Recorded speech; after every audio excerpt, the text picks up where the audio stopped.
La pintura mural mexicana tiene características propias, inconfundibles. No es exagerado afirmar que ocupa un lugar único en la historia del arte del siglo XX. Fue un movimiento estético y también fue un fenómeno social. Por una parte, fue la consecuencia de la gran revolución en las artes en el primer tercio de este siglo. Una revolución que tuvo como teatro, sobre todo, Europa. Por la otra, está íntimamente asociada a la Revolución de México. Sin ella, la pintura mural no habría existido o sería muy distinta de lo que fue. La revolución fue también una revelación.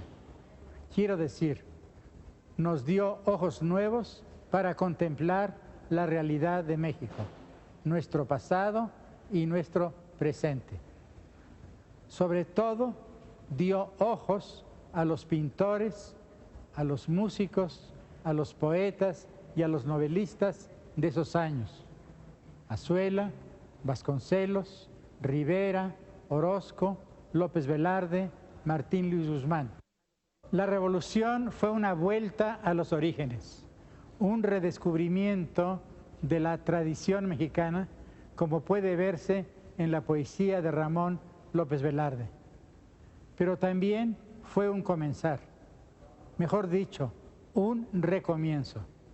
México se redescubría y al mismo tiempo se inventaba, se reinventaba. Esta fue la idea que inspiró al que entonces era ministro de Educación Pública, José Vasconcelos. Un hombre de genio, Vasconcelos, llamó a los artistas para que colaboraran en la tarea de hacer o rehacer México. Llamó lo mismo a los poetas que a los bailarines, a los pintores que a los músicos. Se enseñó a los niños de las escuelas los cantos y las danzas tradicionales. Se exaltó el arte popular, se publicaron libros y revistas, se distribuyeron muros a los pintores. Vasconcelos creía en la misión del arte. También creía en la libertad y por eso no impuso a los artistas ningún dogma estético ni ideológico. Vasconcelos abandonó pronto el Ministerio de Educación. Sus sucesores, aunque no compartieron sus ideas, sí percibieron su utilidad política. El joven Estado revolucionario necesitaba de una suerte de legitimación o consagración cultural. ¿Y qué mejor consagración que la pintura mural?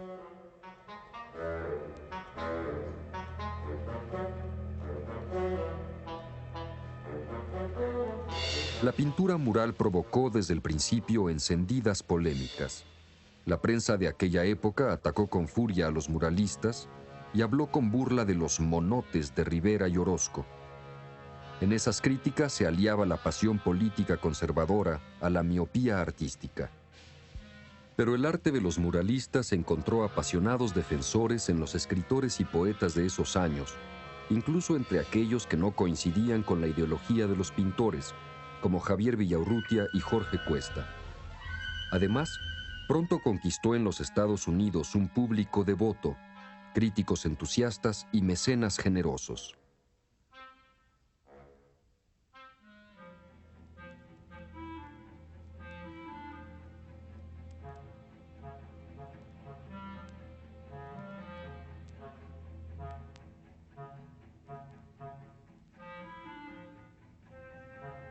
La revolución había descubierto al pueblo de México y a sus artes tradicionales.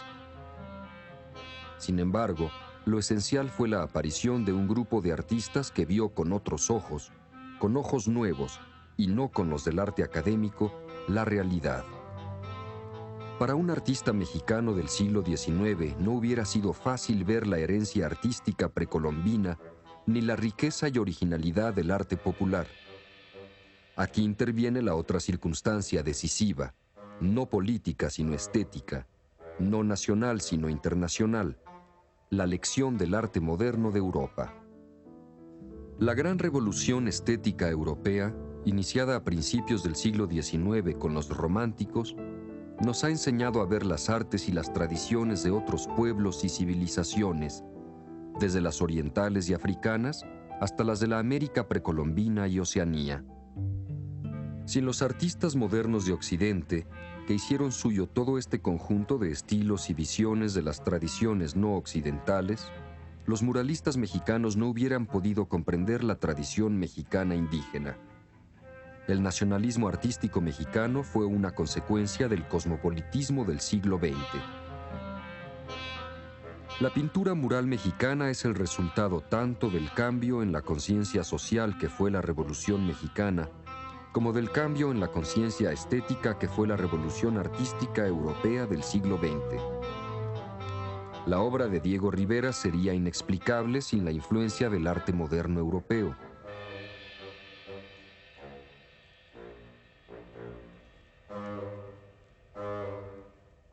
En 1907, cuando tenía apenas 20 años, dejó México becado por el gobierno de Díaz. Vivió 2 años en Madrid y después, desde 1909, en París, que en aquella época era un gran centro y laboratorio del arte mundial. Allí pudo asimilar las nuevas tendencias, desde el fauvismo hasta el cubismo. Regresó a México 14 años después, en 1921, cuando tenía 34 años. No solo era un hombre, sino un artista formado. Diego Rivera no fue, en el dominio estricto de la pintura, un revolucionario o un innovador. Fue un asimilador y un adaptador.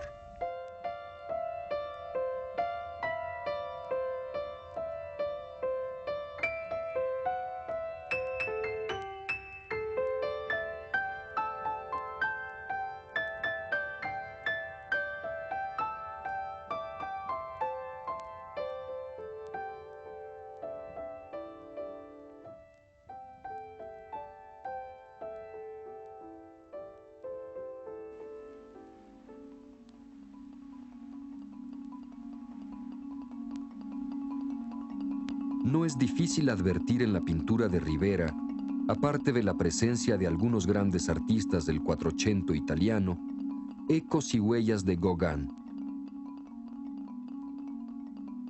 Cézanne, Picasso e incluso de Duchamp.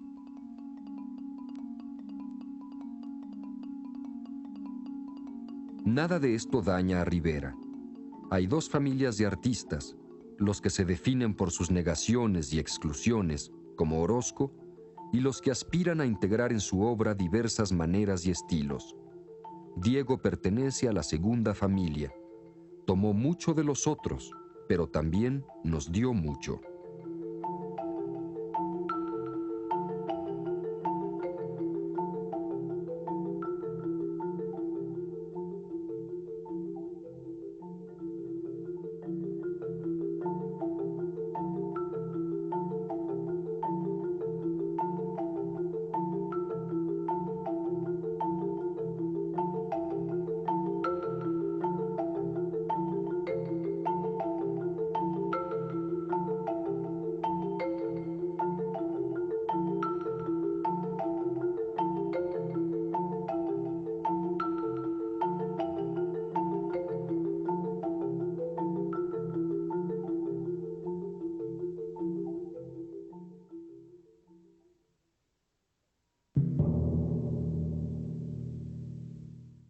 En Orozco el parentesco con los expresionistas es evidente, especialmente con Max Beckmann. Las semejanzas con este pintor son extraordinarias, pero Orozco no fue un mero discípulo o un seguidor de Rouault, Munch o Gros. Como Diego Rivera, fue un pintor universal.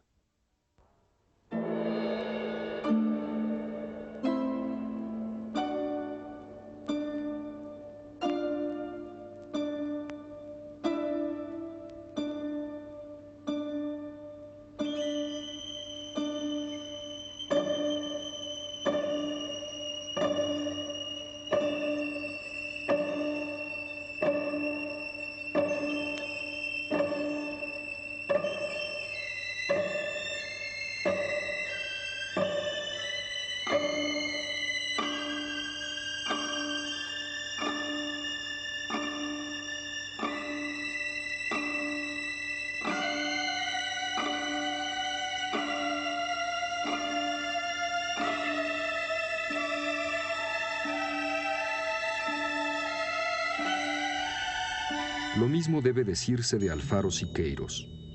Su pintura presenta también afinidades con el expresionismo, como Orozco. Además, por su búsqueda de una nueva perspectiva y por su ambición de pintar el movimiento con los futuristas italianos. También existen semejanzas con los metafísicos italianos Quirico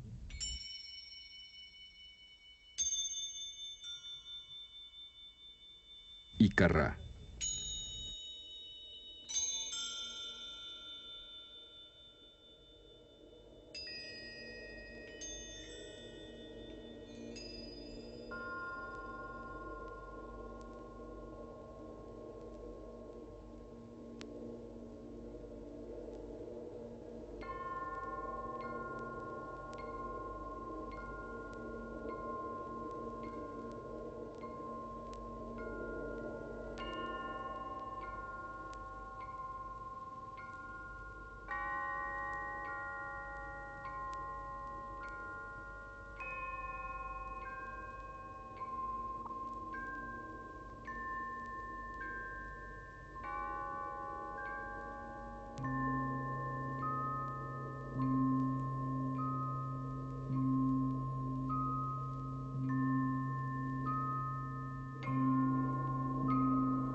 Pero nuestros pintores no solo conocieron y asimilaron el arte moderno, también se inspiraron en los grandes artistas del pasado, especialmente los del Quattrocento.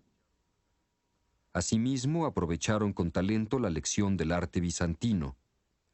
Habría que mencionar otros nombres: El Greco y Goya en el caso de Orozco y Géricault en el de Siqueiros.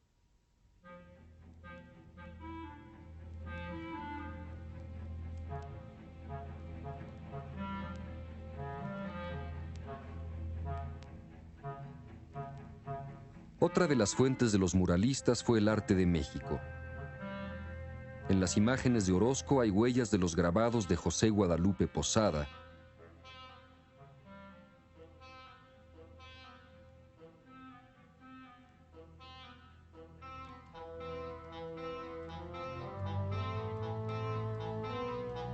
y en algunos murales de Rivera hay asimismo reminiscencias de los códices precolombinos. El arte popular también hirió su sensibilidad, aunque solo hasta en Tamayo se realizará plenamente la fusión entre las formas precolombinas, las populares y las del arte moderno universal. La gloria es siempre una exaltación, pero también es una mutilación. Al exaltar una figura, generalmente la reducimos. Y a veces, al beatificarla, la embalsamamos. Un ejemplo de esta modificación, de esta reducción que sufren los grandes movimientos espirituales y artísticos es el muralismo mexicano. En su origen y a través de toda su vida fue un movimiento vivo, contradictorio, en el cual sus integrantes luchaban entre ellos y también luchaban frente a la realidad. La complejidad de este movimiento, las contradicciones del muralismo han sido suprimidas por una crítica, una de inspiración marxista y la otra, la ideología oficial, que han intentado convertir al muralismo en un solo movimiento, suprimiendo sus facetas más controvertibles y demoníacas.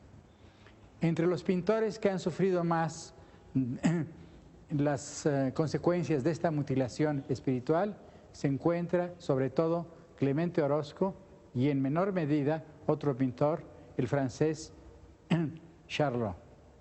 En el caso de Orozco, como es imposible negar su inmenso valor espiritual y pictórico, se ha insinuado que sus contradicciones no son lo esencial de su obra. Bueno, yo creo lo contrario. Creo que las llamadas contradicciones de Orozco son el corazón mismo de su obra y que todas las grandes obras artísticas de la modernidad, desde Miguel Ángel hasta el siglo XX, son obras en lucha consigo mismas. Y Orozco no es una excepción. Hay dos grandes mexicanos en el siglo XX que son dos figuras contradictorias y si queremos entenderlas y entendernos a nosotros mismos, debemos entender y comprender sus contradicciones. Me refiero a José Vasconcelos y a José Clemente Orozco. Con esto no quiero decir naturalmente que habría que suprimir la visión de Rivera y de Siqueiros, porque eso sería otra mutilación. Al contrario, si queremos devolverle su inmensa vitalidad al muralismo mexicano, debemos comprenderlo en sus contradicciones y en su polémica consigo mismo y con el mundo.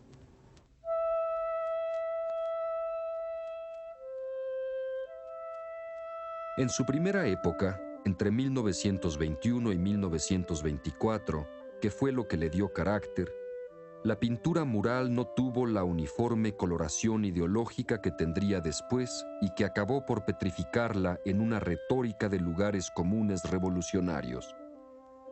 Para comprobarlo, basta con echar un vistazo a los murales pintados en la etapa inicial.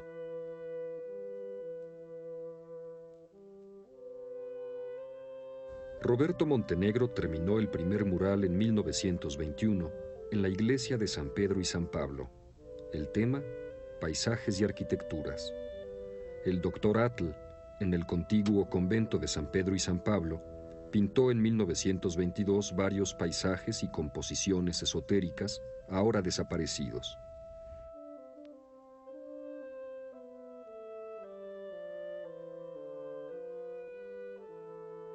En el mismo lugar y el mismo año, Montenegro ejecutó una composición a la encáustica, El Día de la Santa Cruz. En este mural, Montenegro pintó un retrato de Vasconcelos enarbolando el estandarte de la universidad. Años más tarde, otro secretario de Educación ordenó que se borrase la figura de Vasconcelos. En su lugar, se pintó la de una mujer. Fue una innoble venganza política y una baja falsificación histórica.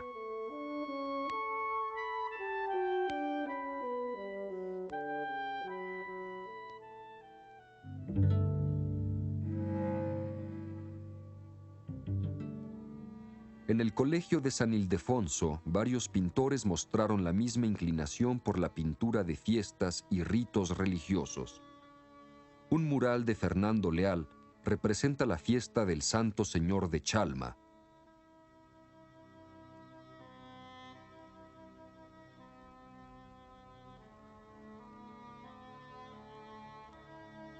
Jean Charlot pintó la caída de Tenochtitlán, obra magistral por su composición dinámica y su ritmo.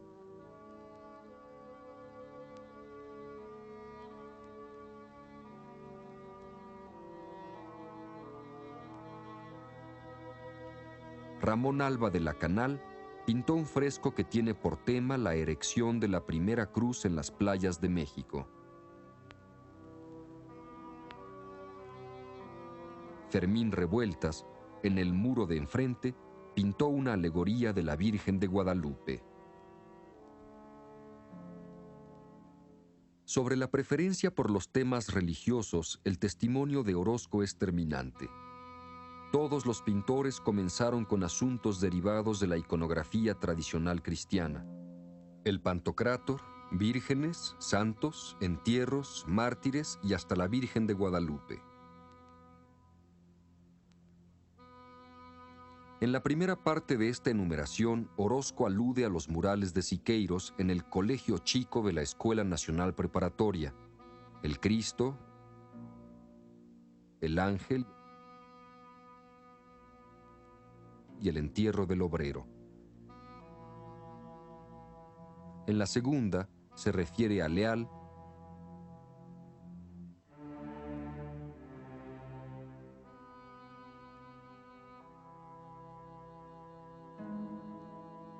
Revueltas y Alba de la Canal.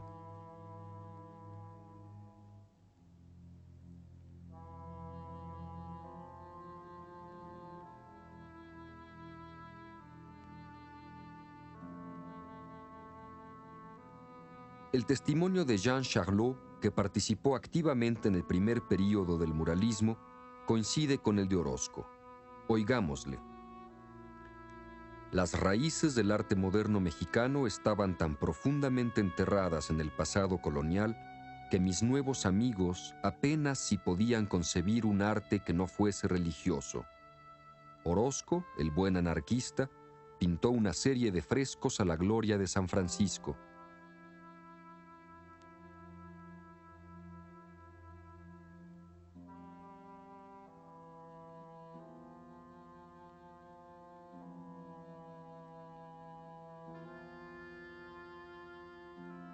Siqueiros, aludiendo a Colón, pintó un San Cristóbal. El mismo Siqueiros, en una conferencia pronunciada el 10 de diciembre de 1947 en Bellas Artes, se refirió a las tendencias místicas y al subjetivismo romántico que aparecen en mis primeras obras. En otro escrito roza de nuevo el tema, habla del esteticismo místico de nuestras primeras pinturas murales, es decir, las de la primera época de la Escuela Nacional Preparatoria. Siqueiros se incluía naturalmente en ese misticismo.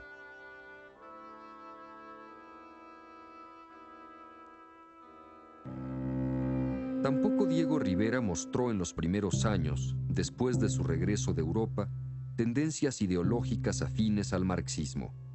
Su primer mural, La Creación, de 1923, en el Anfiteatro Simón Bolívar, es una composición alegórica con motivos mitológicos y religiosos.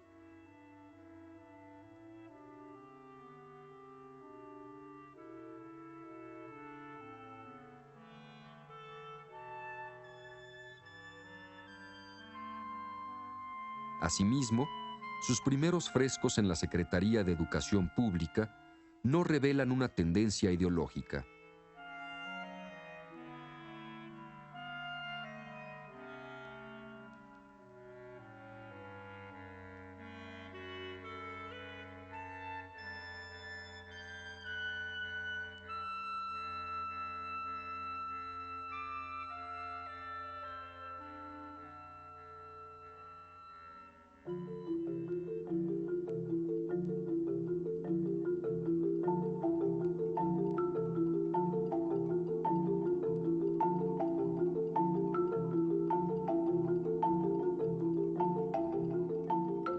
Solo en 1924, en el mismo edificio, comienza a pintar temas revolucionarios.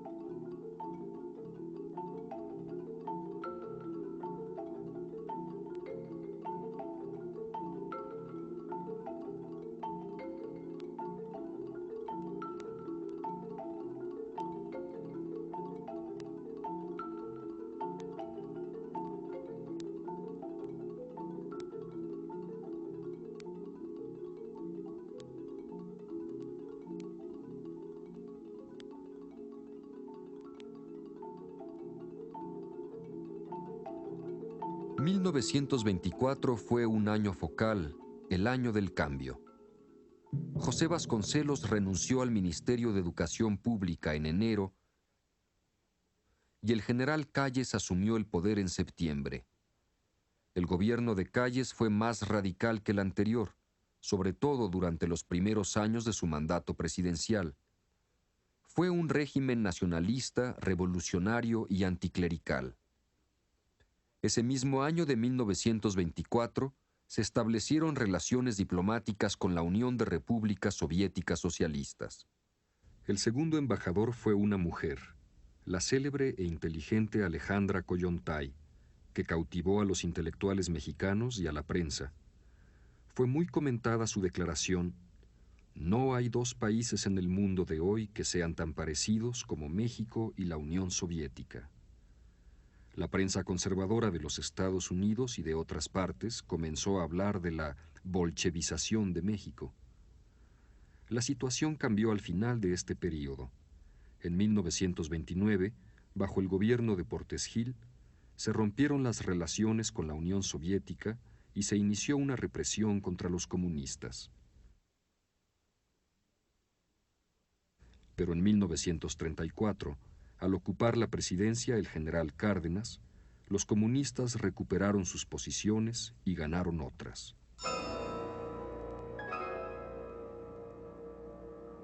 Todos estos vaivenes repercutieron en la actitud del gobierno frente a los pintores comunistas, pero sin que cesase enteramente el patronazgo gubernamental. Se continuó la política de Vasconcelos y los muros oficiales se cubrieron de frescos. El más favorecido fue Diego Rivera.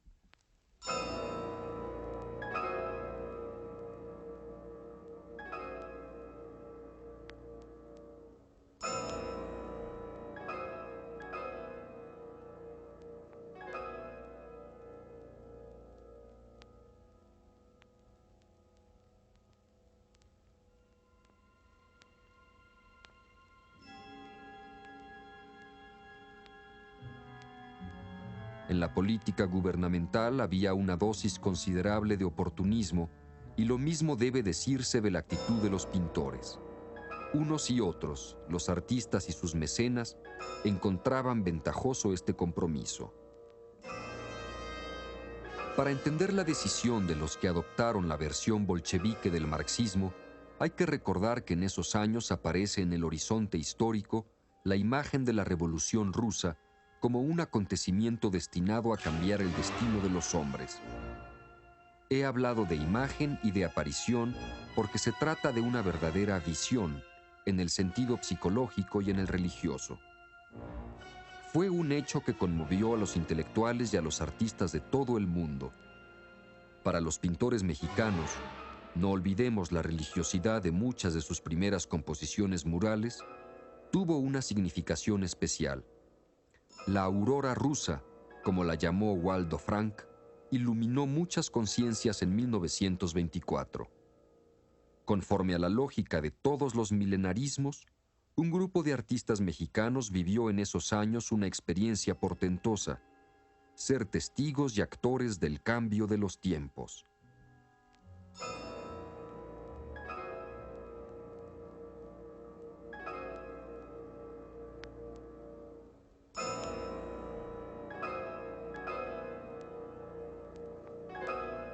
Solo la mirada sahorí de Orozco percibió, con aterradora claridad, la realidad real de esa terrible aurora.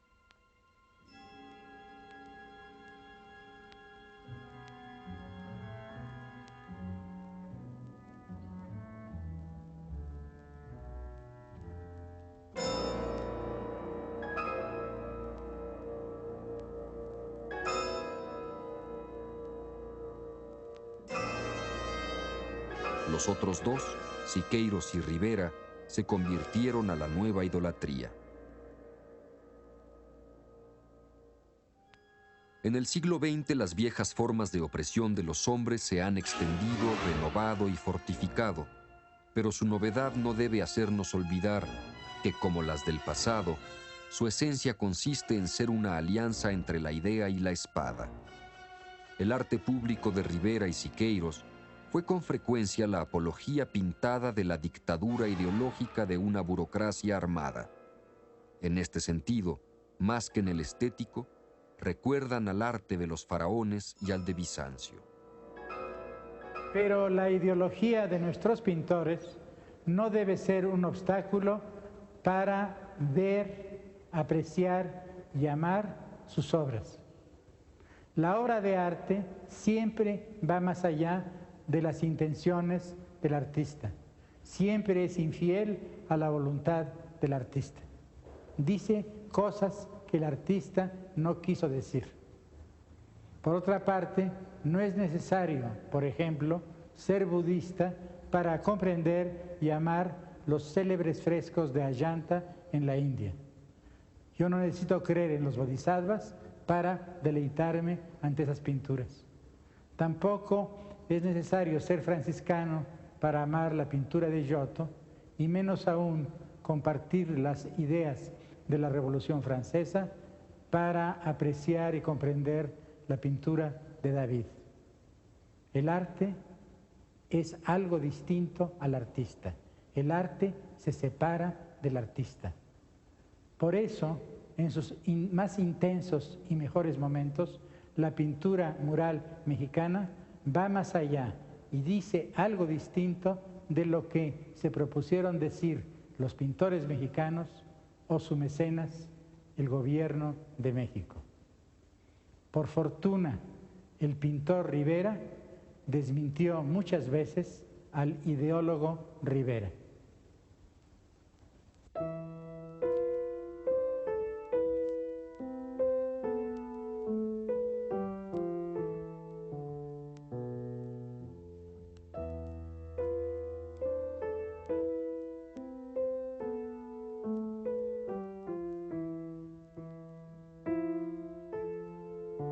Si vemos con atención la obra de Diego Rivera, descubriremos inmediatamente que este pintor no es tanto un materialista dialéctico como un materialista a secas. Quiero decir, un adorador de la materia como substancia cósmica.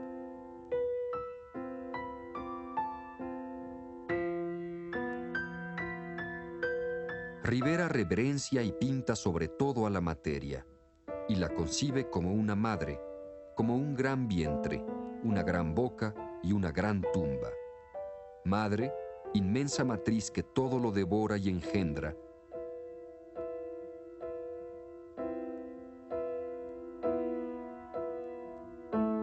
La materia es una figura femenina siempre en reposo, soñolienta y secretamente activa, en germinación constante como todas las grandes divinidades de la fertilidad.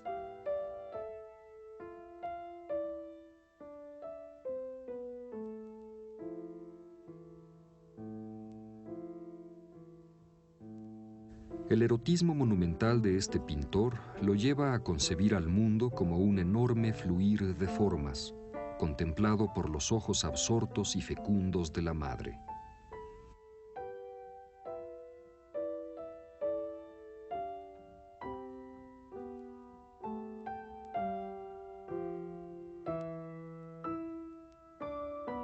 paraíso, procreación, germinación bajo las grandes hojas verdes del principio.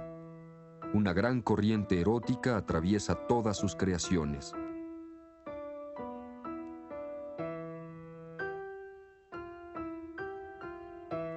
Como en esos microscopios de laboratorio biológico que tanto le interesaron, en sus muros pululan hombres, plantas, máquinas, signos. Hay algo oriental en esa riqueza de gérmenes. Su horror al vacío le hace llenar el espacio de figuras, de modo que el muro, cualesquiera que sean sus dimensiones, parece que va a estallar por la presión de los seres que hormiguean en su interior. Nada más opuesto a esta repleta inmovilidad de primer día del mundo que el dinamismo, hecho de oposiciones y reconciliaciones, de una concepción dialéctica de la historia. Y de allí que Rivera caiga en la ilustración cuando intenta acceder a la historia. Como muralista, es el pintor de la creación y recreación incesante de la materia.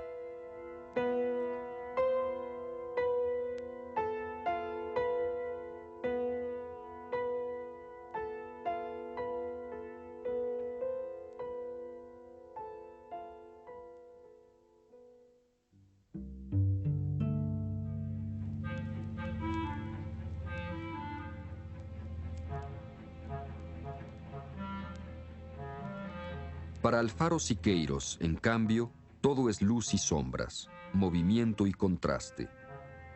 Los antecedentes de su pintura, hecha de antítesis, distorsiones violentas y bruscas iluminaciones, podrían encontrarse en ciertos pintores barrocos, españoles y flamencos, en los románticos, también preocupados por ese dualismo de luz y sombra, y en los futuristas italianos que quisieron pintar el movimiento. El mundo de Siqueiros es el de los contrastes, materia y espíritu, afirmación y negación, movimiento e inmovilidad. Sus figuras parece que quieren escapar del cuadro, dejar de ser pintura y convertirse en símbolo puro. Si el peligro de Rivera es el estatismo, el de Siqueiros es el efectismo teatral.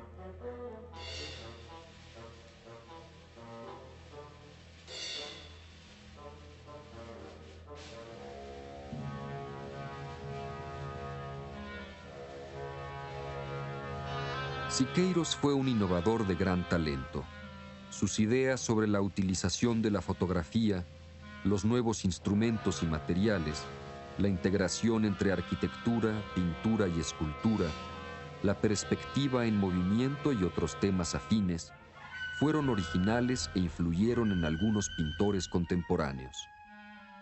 Entre sus discípulos, aparte de Pollock y otros norteamericanos, hay varios sudamericanos.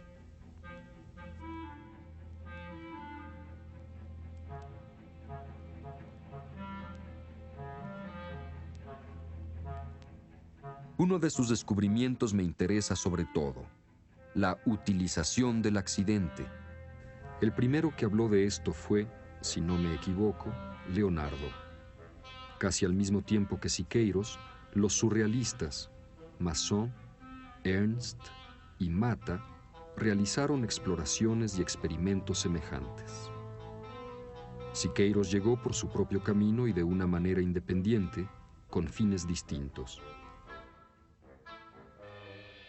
En una carta de 1935, desde Nueva York, le cuenta a María Asúnzolo su experiencia. Trabajé toda la noche del sábado y todo mi domingo, pero el resultado fue magnífico. Te lo digo con entusiasmo y sin exageración. Confirma todas mis teorías. Se trata de la utilización del accidente en la pintura, es decir, de la utilización de un método especial de absorción de dos o más colores superpuestos que se infiltran los unos en los otros y que producen las formas más fantásticas y maravillosas que pueda imaginar la mente humana. Algo que no se parece sino a la formación geológica de la Tierra, a las vetas policromas y poliformes de las montañas, a la integración de las células y a todos esos fenómenos microscópicos que el hombre no puede ver sino con aparatos especiales. En fin, la síntesis, la equivalencia de toda la creación de la vida, esa cosa organizada que sale de la profundidad del misterio, quién sabe por qué leyes terribles. Hay en esas absorciones, así las llamamos en nuestra jerga plástica, las formas más perfectas que puedas imaginar. Conchas de formas infinitas modeladas con una perfección increíble, formas de pescados y de monstruos que nadie podría crear directamente con los medios tradicionales de la pintura. Y sobre todo, un dinamismo tumultuoso de tempestad, de revolución psíquica y social que te da miedo.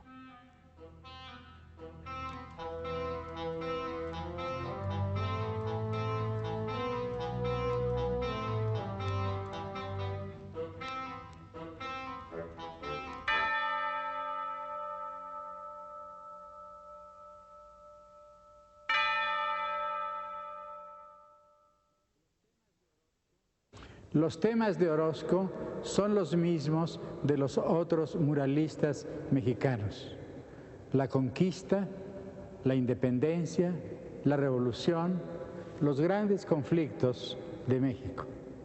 Sin embargo, su punto de vista es distinto y aún opuesto al de Rivera y al de Siqueiros. En primer lugar, Orozco no fue marxista y no vio a la historia como una sucesión, como una marcha dialéctica hacia el socialismo y la sociedad sin clases. Hombre religioso, vio a la historia como un drama sagrado, como un drama cósmico, en el cual los héroes no son los conductores de hombres, sino aquellos que, por su sacrificio voluntario, por su sangre, se convierten en emblemas de la condición trágica de los hombres. Tampoco su punto de vista fue semejante al de sus compañeros en ciertos puntos muy concretos. Por ejemplo, el mundo hispánico, el mundo precolombino. Él lo vio con una mezcla de admiración y de horror. Admiró su arquitectura y posiblemente algunas de sus concepciones cosmogónicas, como la figura de Quetzalcóatl. Al mismo tiempo, le horrorizaron los sacrificios humanos y la institución de la guerra permanente. Sin embargo, su crítica de los sacrificios humanos no fue una crítica únicamente de la civilización india, sino de la crueldad humana. Por ejemplo, en Dartmouth College pinta frente a frente un sacrificio humano azteca y un sacrificio humano moderno, un soldado que muere en la guerra. Para él, los sacrificios religiosos de los aztecas no eran tan terribles o eran igualmente terribles y posiblemente menos crueles que los sacrificios del hombre moderno, es decir, del nacionalismo y las máquinas. El mundo indígena, para Clemente Orozco, se ilumina con una figura radiante, la de un héroe civilizador, Quetzalcóatl. Recoge la leyenda y la interpreta como era costumbre en su época. Un hombre blanco, barbado, llega entre los toltecas, difunde una nueva religión, les enseña las artes esenciales, se convierte en un civilizador y proscribe los sacrificios humanos. Sin embargo, hay una conspiración de los viejos sacerdotes. Quetzalcóatl es vencido y tiene que huir.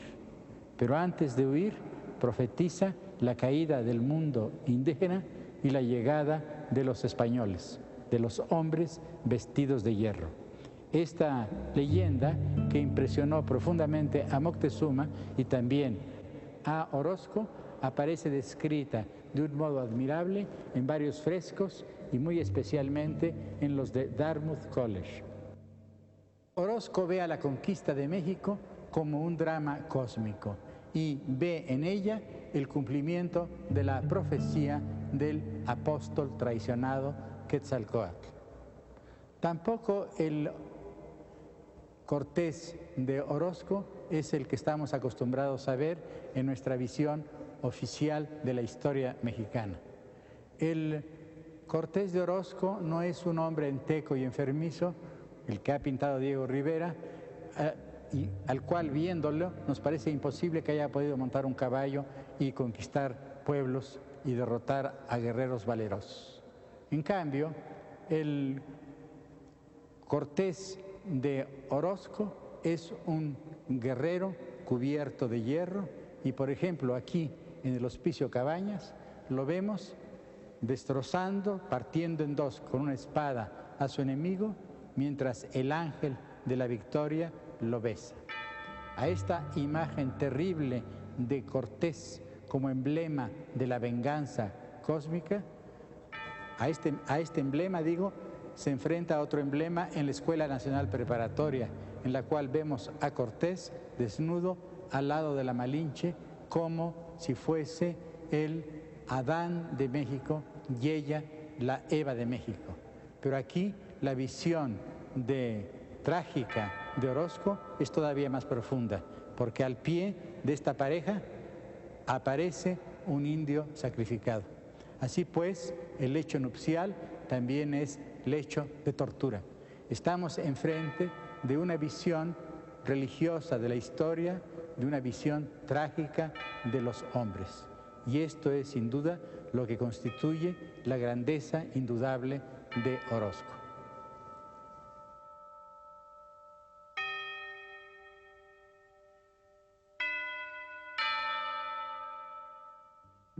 Orozco es un pintor inmenso y limitado. Inmenso porque su pintura hunde sus raíces en los dos misterios que nadie ha develado, el origen y el delfín. Limitado porque en su pintura echo de menos muchas cosas: el sol, el mar, el árbol y sus frutos, la sonrisa, la caricia, el abrazo. En el extremo opuesto de Matisse, ignora la dicha, la plenitud solar del cuerpo femenino tendido a nuestro lado como una playa o un valle. Ve en la mujer a la madre, a la ramera o a la hermana de la caridad. No ve en ella a la granada fatal que, al abrirse, nos da el alimento sagrado que nos hace cantar, reír y delirar.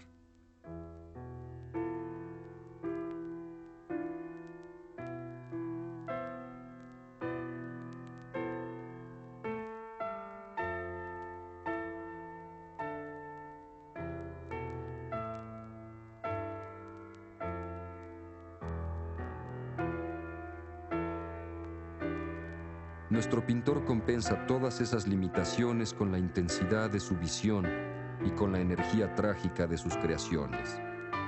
No supo sonreír, contemplar ni abrazar, pero conoció la burla, el sarcasmo, el grito, el silencio, la soledad, la fraternidad, el jadeo en el martirio, la visión divina sobre el peñasco árido o en la oscuridad de la cueva.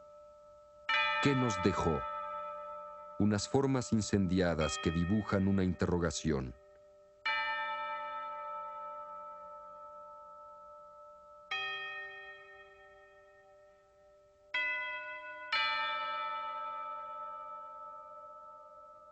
El titán Prometeo castigado por su amor a los hombres.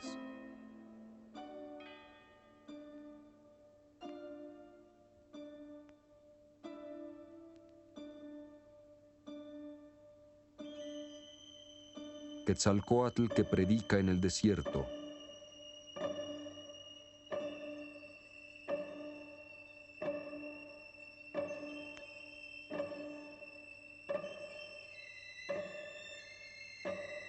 Felipe II que abraza una cruz de piedra. Cristo que destruye la suya.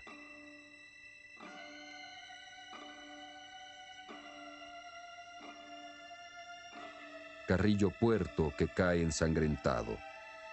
Iconos de la interrogación humana, iconos de la transfiguración, todos ellos se disuelven y resuelven en otro, el hombre en llamas.